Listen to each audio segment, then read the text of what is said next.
para vocês, beleza? Bom, então vamos lá. Meninos, nós então vamos fechar aqui nossa penúltima aula com os governos do FHC, Fernando Henrique Cardoso e Lula. Depois eu vou falar do Dilma e brevemente vou falar de governo Michel Temer. E nós fechamos o conteúdo anual, tá? Nós vamos fechar o conteúdo anual. E aí eu conversei com a Isabel e vou dar o conteúdo de Segunda Guerra Mundial para vocês, tá? Segunda Guerra Mundial eu vou trabalhar com vocês. E aí assim, nós vamos trabalhar esse conteúdo e depois a gente praticamente finaliza o ano, né? As atividades já estão postadas, as atividades que eu quero de vocês, o conteúdo da prova, o conteúdo simulado, já tá tudo postado lá, tá? Então, assim, quem não viu, dá uma olhada lá para ver o que é, capriche nessas atividades, nas participações aqui, junto com as participações aqui dentro das nossas aulas, tá? Então, assim, fica bem antenado sobre isso, tá?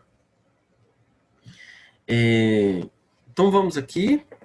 Deixa eu fazer o espelhamento aqui desse aqui, tal. Vou fazer o roteiro dessa aula já está disponível lá, desde semana passada, tá? Então, o trabalho que nós vamos fazer aqui é justamente observar esses dois governos, são bem contemporâneos, são governos, assim, provavelmente, né, se eu não estiver enganado, vocês devem ter nascido durante esse governo aqui, né? Se eu não estiver enganado, deve ser por aqui. 15 anos, 16, então é por aqui que vocês nasceram. Então, olha só, quando eu falo de governo Fernando Henrique Cardoso, sempre vem a palavra neoliberalismo. Neoliberalismo é aquilo que eu já expliquei para vocês. Enxugar a máquina pública, mínima intervenção do Estado na economia, privatizações, o Estado deixa de ser o grande expoente, tá? Só que aí é o detalhe da privatização, eu vou dar um exemplo atual para vocês. A privatização, ela, na concepção, em algumas áreas, a privatização é um grande erro. É um dos maiores erros que um país pode cometer. Por que, professor, que você acha que privatização é um erro? Porque a privatização não significa que o serviço ele vá melhorar.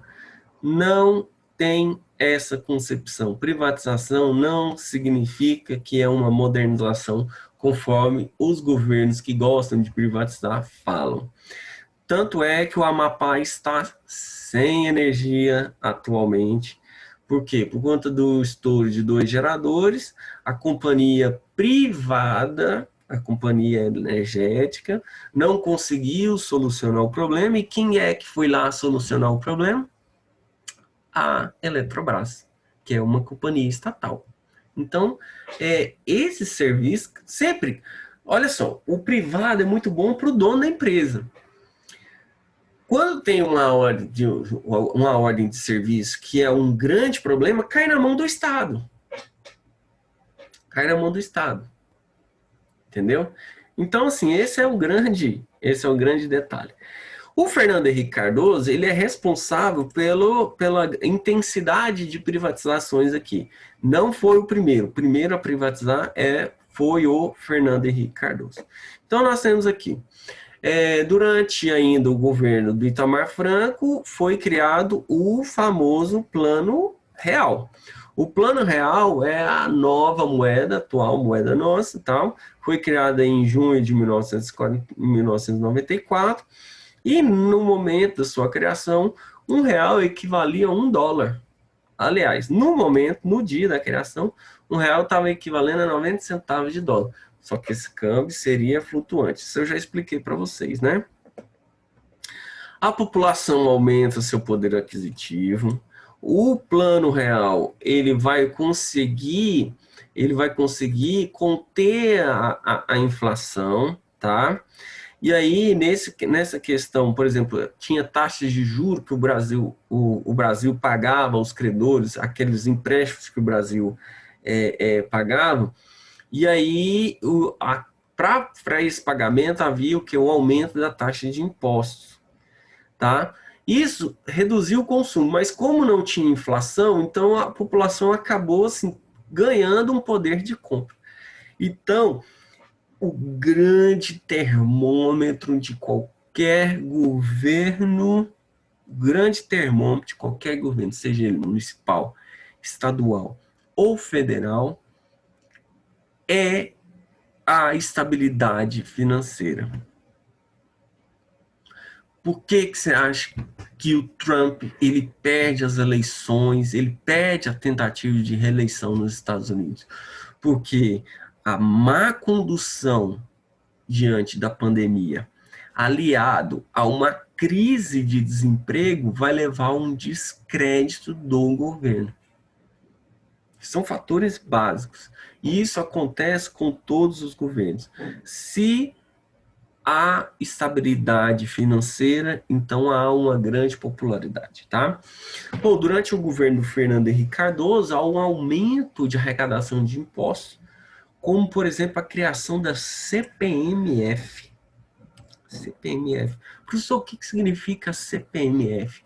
Contribuição Provisória de Movimentação Financeira. Significa o seguinte, todas as movimentações financeiras, se você vai lá, paga no crédito, se você paga no débito, se você fazer uma compra de R$100, debitava lá 38 centavos em cima da compra. Né? Se você fazer uma compra de R$1.000, era R$38. Se você fazer uma compra de R$10.000, R$380 era debitado a mais.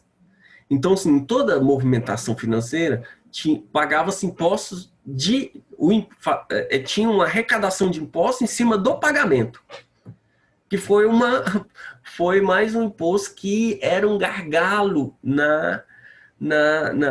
no pescoço do contribuinte. Quem criou foi o Fernando Henrique Cardoso.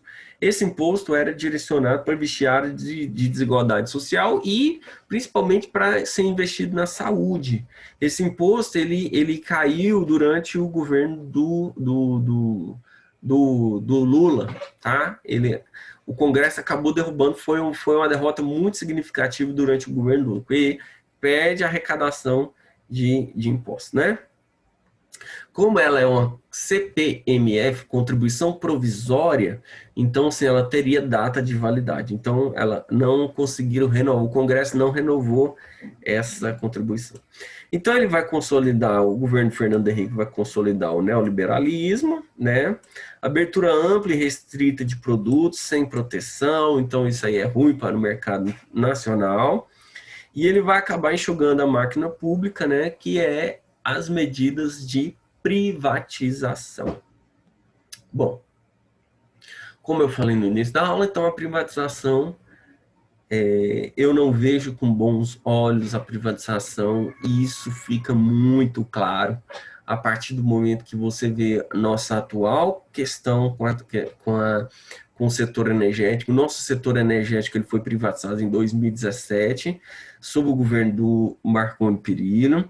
Ele vendeu a companhia energética, a CELG, para uma companhia italiana, que é a Enel. E aí, a partir desse momento, tivemos vários problemas de questões de interrupção de energia, falta de assistência. Então, assim, há um problema muito grande. Companhia telefônica também, um aumento significativo em relação às taxas de telefone, tá? Nossa internet, parece que ela chega de carroça para a gente, então nós temos um grande problema com as questões de privatização. Isso, falou em privatização no Brasil, não começa com FHC, privatização começa com Fernando Henrique Cardoso, tá? Fernando Collor de Mello. Falou de política neoliberal, Fernando Collor de Mello. Fernando Henrique Cardoso é o desenvolvimento dessas privatizações. Então, são companhias, pessoal. No final da década de 90, ainda já no primeiro governo ainda do Fernando Henrique Cardoso, ele passa a vender as principais estatais brasileiras, as principais companhias brasileiras. Quais? Companhia Vale do Rio Doce, extração de minério de ferro, foi privatizado em julho de 1998, e a privatização do nosso setor telefônico, tá? A Telebrás também em 98. E aí veio junto com a Embratel. Então, assim, nosso sistema telefônico ele é totalmente privatizado. Então, são companhias espanholas, são companhias portuguesas que estão aqui atuando dentro do mercado. Vivo, Claro, Oi, TIM, são todas elas companhias internacionais, tá? Que estão dominando o nosso mercado telefônico. A companhia Vale do Rio Doce, só para você ter uma base, foi vendida a preço de banana. E olha que banana está caro hoje. Na época, né, banana era barato, então por isso que a gente utiliza esse termo. Ela foi vendida por 3 bilhões de reais. Tá, muito bem. Falou, não, enchemos o cofre público e tal e tudo. No outro ano, só para você ter ideia, a companhia já gerava um lucro de 10 vezes mais aquilo que foi comprado. Então, isso é um assalto. Isso aí é a mesma coisa da gente pegar e falar assim, a gente precisa de vender a Petrobras. O nosso sistema a nossa companhia de petróleo. Você vender a Petrobras é a mesma coisa você entregar o ouro para o capital estrangeiro. Entendeu? Então, assim, o preço do combustível já é alto, se você vender a Petrobras, ele vai duplicar. Então, assim, a gente tem que ficar muito atenado nessas questões, e quando os governos querem privatizar, ele fala, não, a gente está modernizando o Estado. Na verdade, o que eles estão fazendo? Quando eles falam a palavra modernizar, na verdade, eles estão querendo entregar. Nós estamos entregando de bandeja os nossos principais veículos, nossas principais fontes, nossas principais riquezas, nós estamos entregando na mão do capital estrangeiro. Tá? Isso é privatização. É a mesma coisa você falar assim, não, é igual eles estavam falando, vamos privatizar os Correios. Né? Você fala privatizar os Correios, os Correios é a única companhia que nós temos de entrega, de postagens aqui, nacional. Tá? O Correio dá prejuízo para você privatizar? Uma Petrobras, ela dá prejuízo para você chegar a privatizar? Então, assim, essas são as questões. E outra coisa, se você está vendendo uma coisa que dá lucro, é lógico que vai ter alguém que vai comprar. Então, isso é bem notório, né? Bom, e em 1997, acompanha comigo. As eleições, a Constituição brasileira, ela estabeleceu o seguinte: o presidente ele teria um período de 4 anos de governo e acabou. E aí, o que aconteceu? O governo do Fernando Henrique Cardoso acabaria em 98. Acompanhe comigo. Ele entrou em 95, então ele fica em 95, 96, 97 e 98. 98 teria eleições e o Fernando Henrique sairia. Ótimo, beleza. Em 97, o Fernando Henrique fez uma jogada política, que é essa aqui, ó. Essa S aqui significa emenda constitucional. Para ele ter direito de reeleição, ele compra votos, ele passa emendas parlamentares, que são o que os parlamentares, o que os deputados fariam para jogar dinheiro dentro dos seus estados. Então, ele passa isso aqui em troca dos parlamentares, em troca dos deputados, votar um projeto de lei, uma emenda constitucional, que daria direito da reeleição em 98. Então, o Fernando Henrique faz essa jogada política. Agora, com essa problemática toda que nós temos, tá? O Fernando Henrique aparece no Senado Político agora fazendo uma meia-culpa. Ele falou, não deveria ter feito isso, mas na época lá ele não pensou, né? Porque o que nós temos, qual que é o grande problema de nós termos a reeleição? O candidato, qualquer um deles, seja PT, PSDB, PSL, Bolsonaro, qualquer um desses candidatos, não adianta falar. Qualquer um desses candidatos, quando entram no governo, já estão pensando na reeleição. Nosso atual presidente ele está pensando diretamente em 2022, que é o ano das eleições. Ele já está fazendo propaganda política. Quando, na verdade, ele devia estar preocupado com as diretrizes de combate à pandemia, de estabilidade econômica, da geração de emprego, nesse momento conturbado. E o que ele faz? Ele faz live toda semana, já com empenho de campanha política. Ele estava no Nordeste agora fazendo campanha política.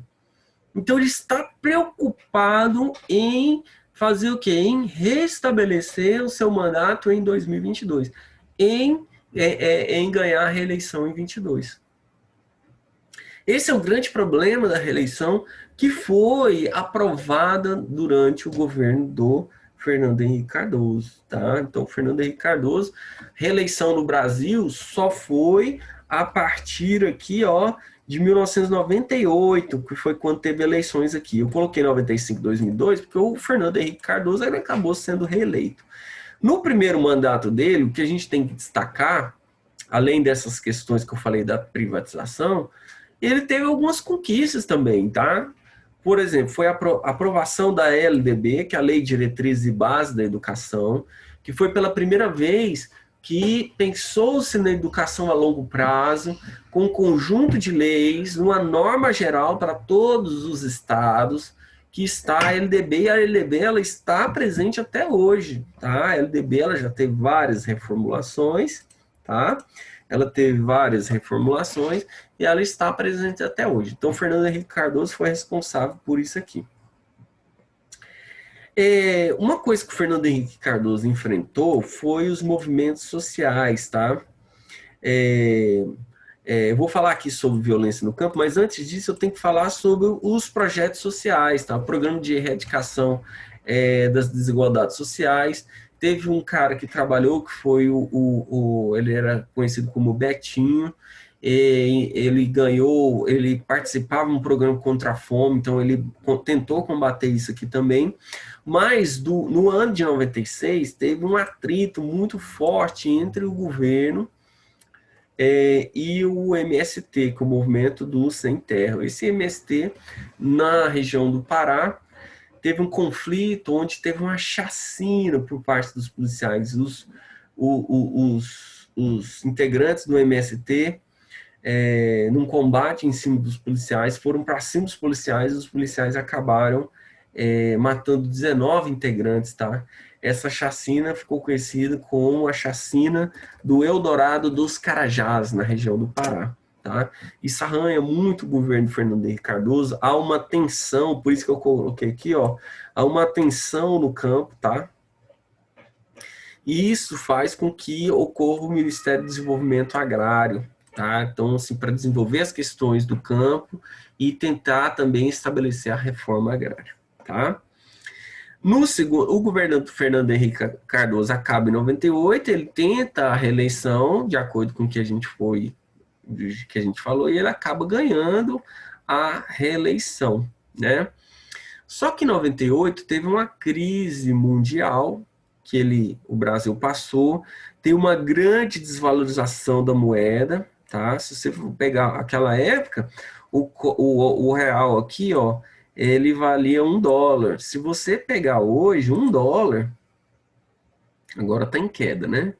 $1 chegou a valer aí a 5,75. Então, com $1 você comprava R$ 5,75. É uma inflação muito grande esse dólar, essa disparidade de 1 para 5, tá?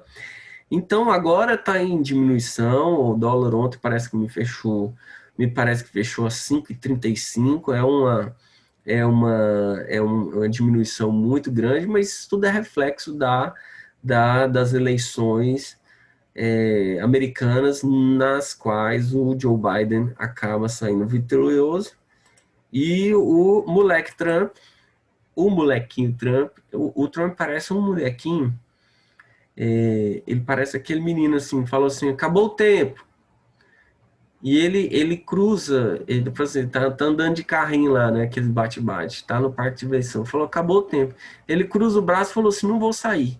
Aí tem que o pai e a mãe lá pegar ele pelo braço e tirar. Vai ter que ser assim durante a, a, a reeleição.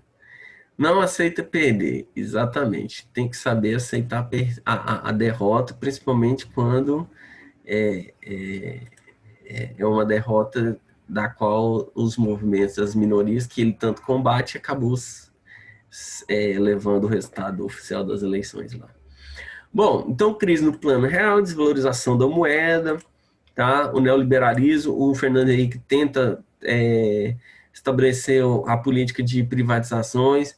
Quando ele toca em privatizar as universidades públicas, aí ele tem que recuar, porque aí o movimento foi feio. Porque aí você está mexendo com a classe estudantil, né? A classe estudantil, ela é mais radical. Então, assim, no momento dele falar aí, quando ele tocou em privatizar as universidades, aí ele falou, não, aqui você não vai privatizar não, entendeu? Então teve muitas manifestações, e aí, para arranhar ainda mais a imagem dele, teve uma crise do apagão, racional. Não se investiu no setor energético, no setor elétrico, teve uma crise, que era chamada a crise do apagão, em que houve um racionamento de energia em vários estados brasileiros, então isso arranha demais. Isso aconteceu em 2001, 2002 teve eleições e pela quarta vez quem disputou as eleições com um discurso totalmente remodulado, um discurso pautado no neoliberalismo também. E aí, pela quarta eleição que ele estava disputando, chega finalmente à presidência da República, Luiz Inácio Lula da Silva. Tá? Ele aparece com um discurso novo, um discurso de conciliação. Hoje, para vocês, tá? Para vocês, e eu tenho que ser bastante imparcial aqui, mesmo porque eu tenho que mostrar os dois lados da moeda. Teve grandes conquistas, quando falo de Lula, há uma grande conquista, tá? Há uma diminuição das desigualdades sociais aqui no país, tanto é que nós chegamos agora a ter as políticas de inclusão do governo Lula foram muito eficientes, tanto é que a maioria dos negros são aqueles que ocupam as universidades agora, então aquelas desigualdades sociais, elas tem uma diminuição profunda, tanto porque os programas do Lula foram programas que tinham como principal meta essas diminuições. Quando fala Lula, pessoal, não é só... geralmente, quando fala Lula, esses escândalos que ocorrem dentro da televisão não é... O governo Lula não é só corrupção, tá? O governo Lula teve vários apontamentos aqui interessantes e o que pesa muito para a imagem do Lula, que pesou muito para a biografia dele, foi o escândalo do Petrolão, o escândalo da corrupção e também do mensalão que eu vou tocar aqui para vocês. Bom, então ele vai aparecer com um novo discurso de conciliação com os empresários então aceitam.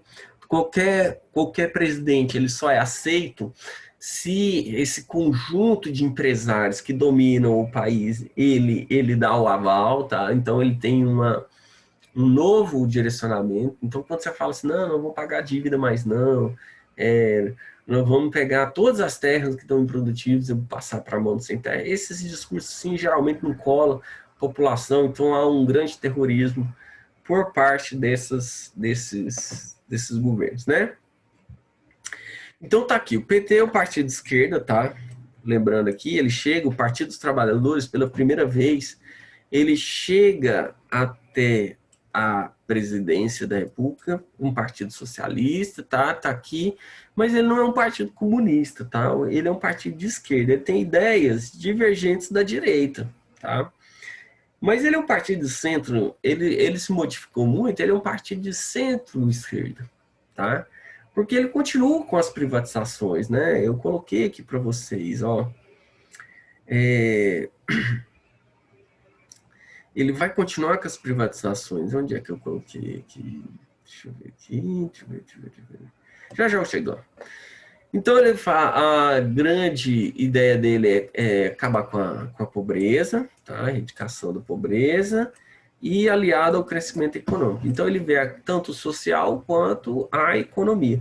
E isso fez com que ele desenvolvesse programas fundamentais.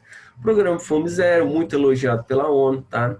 Ele falou que a grande meta dele era colocar para todos os brasileiros 3 refeições ao dia, café da manhã, almoço e janta, tá? Então, isso foi muito elogiado, tá? Um programa de transferência de renda, que é o Bolsa Família. Pessoal, Bolsa Família, inclusive a própria ONU até fala isso, tem uma questão, tem isso, principalmente para quem ganha ali 10 salários mínimos, é muito fácil criticar, né?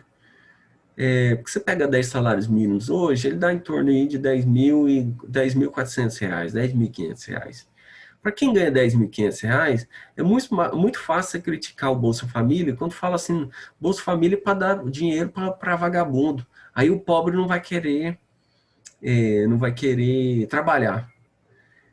Pessoal, o Bolsa Família é uma programa de transferência de renda, pessoas que não têm oportunidades e que possuem filhos. Então, assim, tem uma série de elementos que levam as pessoas a adquirirem o Bolsa Família. Então, as crianças têm que estar matriculadas, têm que estar frequentando regularmente, né? E tem que estar com a vacinação. Isso tudo leva as pessoas, a essas famílias a colocarem as crianças e frequentarem o colégio.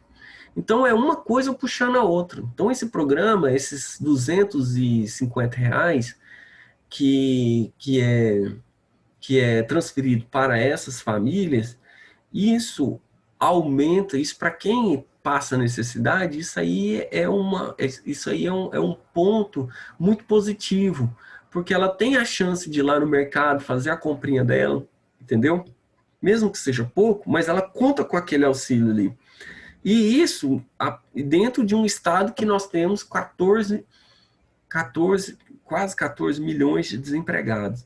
Então, esse programa de transferência de renda, ele é fundamental. E aí é o ponto positivo que o Lula acaba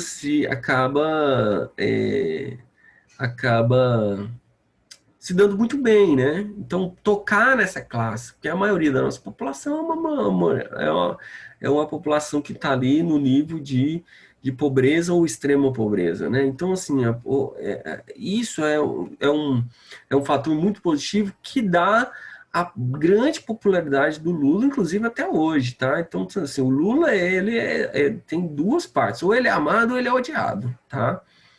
Ele é muito odiado pela elite, tá? Mas assim, pela aqueles que ele tirou a extrema pobreza, aqueles que ele colocaram dentro das universidades, isso aí a população vai lá falar mal do Lula para você ver, né?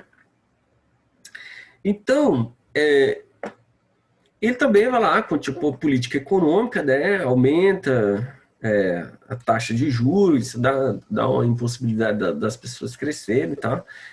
De terem aumento de empréstimos, né? Para a aquisição da casa própria. E aí o Lula, ele também, dentro do governo Lula, nós temos a formação, né, e o desenvolvimento dos BRICS, né? O Brasil estava com uma economia muito positiva nessa primeira década do ano 2000, né? 2002, 2010, o Brasil crescia a taxas assim de 4%, né, o PIB. Hoje, se a gente crescer 0,1, já vai estar muito. Se bem que agora com a pandemia é retração total. Então, os BRICS é uma união de países emergentes, se diz países emergentes. Brasil, Rússia, Índia, China e África do Sul. Por isso que está aqui a sigla, né? Brasil, Rússia, Índia, China e South Africa, que é a África do Sul. Esses países são os componentes, são países de economia emergente, né? No primeiro governo Lula, no ano de 2004, foi o início dos escândalos de corrupção. Ocorre o escândalo do mensalão. O que é isso, professor? O que era o mensalão?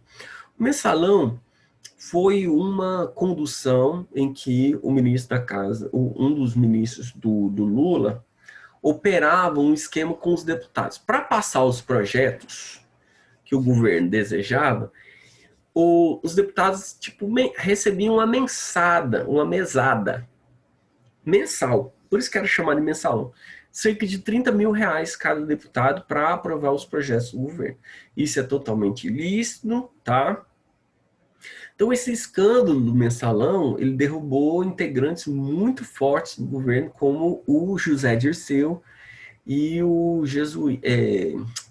esqueci o nome do cara, que estava ali também, dentro do comando. Então, o José Dirceu era a figura central, que era o ministro da Casa Civil, tá? Então, ele que meio que organizava, o chefe da Casa Civil, aqui tá o nome dele, que é o grande nome envolvido dentro do mensalão. Então, o primeiro derrubado, o primeiro descrédito com o governo foi a questão do mensalão com o José Dirceu. Mas isso era envolvido não só o PT, tá lá, ó, PP, Partido Progressista, PMDB, que tá nas cabeças aí, PTB do Roberto Jefferson, que é o presidente do PTB agora, estava envolvido na questão do mensalão, e ele foi quem entregou o esquema. Hoje ele é o presidente do PTB hoje, só para você ter ideia, né? E aí, diante dessas questões, dessas novas ideologias do PT, foi criado o PSOL, tá? Que é uma alternativa da esquerda. Ele era originário do PT, então vários membros saíram do PT e foram para o PSOL, diante dessa radicalidade, diante dessa aproximação do PT com o cenário neoliberal, tá? O PSOL é o Partido Socialista da Liberdade, tá? Isso é o que significa PSOL. A popularidade, ela foi abalada no segundo mandato, mas a popularidade do Lula em si, ela não foi abalada, tanto é que ele ganha um segundo mandato, tá? Ele conquista a sua reeleição em 2006 e ele parte para um plano de crescimento, tá? Um plano de crescimento econômico, que era um plano audacioso chamado de PAC, tá? O PAC é o Programa de Aceleração do Crescimento. Isso significa PAC, Programa de Aceleração do Crescimento. Era investir maciçamente na área de infraestrutura, transporte, ferrovia, ligação de eixo norte-sul, leste-oeste, tá? Investimento em portos. O grande problema é que ocorreu uma crise econômica nesse meio termo, tá? No final desse segundo mandato, e essas obras elas acabaram sendo inviabilizadas. Além o problema dos escândalos, do problema das corrupções que existe em todas as obras. Todas as obras vão ter esse escândalo de corrupção. Assim, infelizmente a gente fala isso com naturalidade, mas esses políticos que comandam essas obras, eles conseguem superfaturar essas obras, e isso eu vou falar com um pouco mais de detalhe ali na frente. E aí, no governo Lula, teve também privatizações, por isso que há de se questionar. Há privatizações do governo Lula, como, por exemplo, a rodovia. Até o ano de 2015, a rodovia, né, aí foi privatizada já durante o governo Dilma, a rodovia que liga aqui Goiânia, Brasília, BR-153, BR-060, né, essa BR-153, ela faz uma confluência ali na 060, que chegando em Anápolis, depois ela vai para Brasília como 060.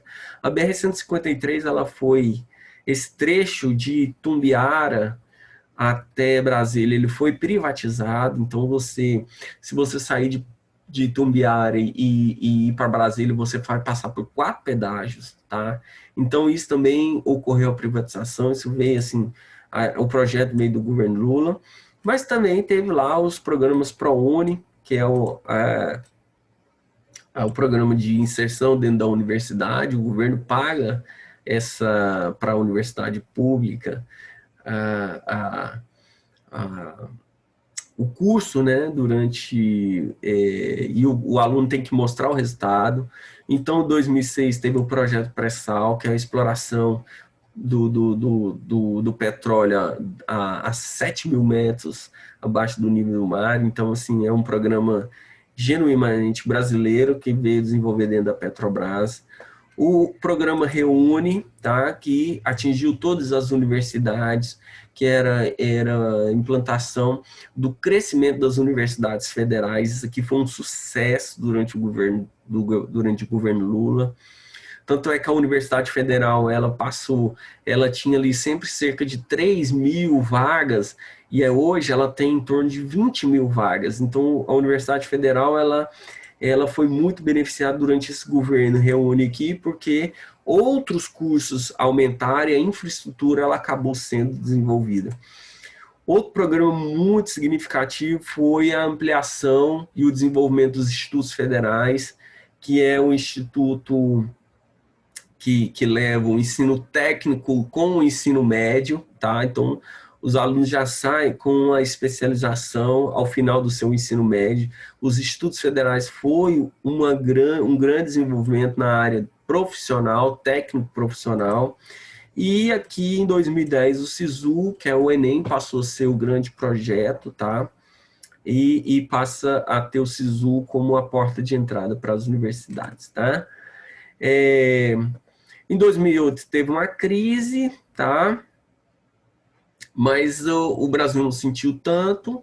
E para mostrar o projeto do Lula de desenvolvimento do Brasil, espelhar o Brasil, houve o desenvolvimento, trazer na área cultural e na área esportiva, trazer dois grandes eventos para dar reflexo ao Brasil, que foi a Copa do Mundo de 2014 e as Olimpíadas de 2016. Então, um grande projeto de mostrar o Brasil para o mundo foi esses dois projetos, Copa do Mundo e Olimpíada 2016. Foi um projeto interessante, mas para o Brasil a gente viu que não funciona. Tomara que não tenha mais nenhum tipo de evento desse, porque Copa do Mundo teve um gasto excessivo com as obras de infraestrutura, desvio de gastos, então aquilo que a gente falou.